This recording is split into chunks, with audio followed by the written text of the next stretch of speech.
రాజన్న సిరిసిల్ల జిల్లా కేంద్రంలో ఈరోజు ఏఐటీయూసీ ఆధ్వర్యంలో మీడియా సమావేశం ఏర్పాటు చేశారు. ఈ సందర్భంగా ఏఐటీయూసీ జిల్లా అధ్యక్షులు అజ్జవేణు మరియు ప్రధాన కార్యదర్శి కడారి రాములు మాట్లాడుతూ, యజమానుల ఏకపక్ష నిర్ణయంతో పరిశ్రమలు నడవక కుంటుపడి ఉపాధి లేక నేత కార్మికులందరూ రోడ్డుపై పడి ఆర్థిక ఇబ్బందులకు గురి అవుతున్నారని, దానిలో భాగంగానే నిన్నటి రోజు శ్రీనివాస్ అనే నేత కార్మికుడు మరణించడం జరిగిందని, ప్రభుత్వం తక్షణమే పరిశ్రమలో ఉన్న సంక్షోభాన్ని నివారించి ప్రభుత్వ ఆర్డర్లను పరిశ్రమలను మళ్లీ పునఃప్రారంభమయ్యేటట్లుగా చూడవలసిందిగా చనిపోయిన నేత కార్మికునికి 20 లక్షల ఎక్స్గ్రేషియా ఇవ్వాలని ప్రభుత్వాన్ని కోరారు.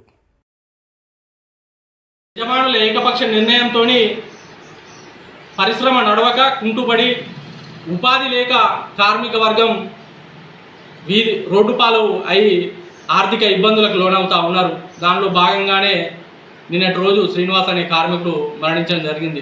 మేము కాంగ్రెస్ ప్రభుత్వాన్ని కోరుతా ఉన్నాం. పేదల ప్రభుత్వంగా పేరుగాంచిన కాంగ్రెస్ ప్రభుత్వం మీ ఉదారవాదాన్ని, మీ పెద్ద మనసును చాటుకోవడం కోసం తక్షణమే పరిశ్రమలో ఉన్న సంక్షోభాన్ని నివారించి ప్రభుత్వ ఆర్డర్లను కానీ, వాళ్లకు పెండింగ్ బిల్లులు 276 కోట్ల పెండింగ్ బిల్లులను త్వరగతిన 50 కోట్లు ఇస్తారా, 100 కోట్లు ఇస్తారా, త్వరగతిన బిల్లులు పెట్టి వారికి యాజమాన్యాలకు అంది పరిశ్రమ మళ్ళీ పునఃప్రారంభం అయ్యేలా చూడవలసిందిగా ఈ సందర్భంగా ఏఐటీయూసీ రాజన్న సిరిసిల్ల జిల్లా పక్షాన కాంగ్రెస్ ప్రభుత్వాన్ని కోరుతా ఉన్నాం.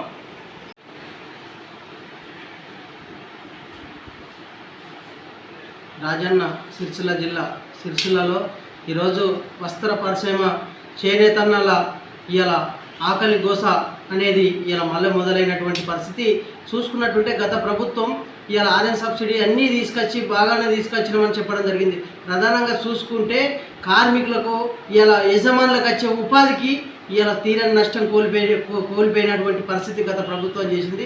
ప్రధానంగా ఇవాళ గత ప్రభుత్వంలో చేసినటువంటి నిధుల కూడా కేటాయించక ఎన్నో వేల కోట్లు ఆగిపోయినటువంటి పరిస్థితి సిరిసిల్లలో ఉన్నది. ప్రధానంగా మేము ఇప్పుడు రాష్ట్ర ప్రభుత్వాన్ని ఒకటే కోరుతా ఉన్నాం, కాంగ్రెస్ ప్రభుత్వాన్ని ఈ యొక్క కార్మికుల యొక్క బెనిఫిట్స్ కింద ఇవాళ ఏది మన వర్కర్ టు ఓనర్ అనేది పెట్టడం జరిగింది. అది కూడా ఇప్పటి వరకు ఎలాంటి స్పందన లేదు దాని మీద.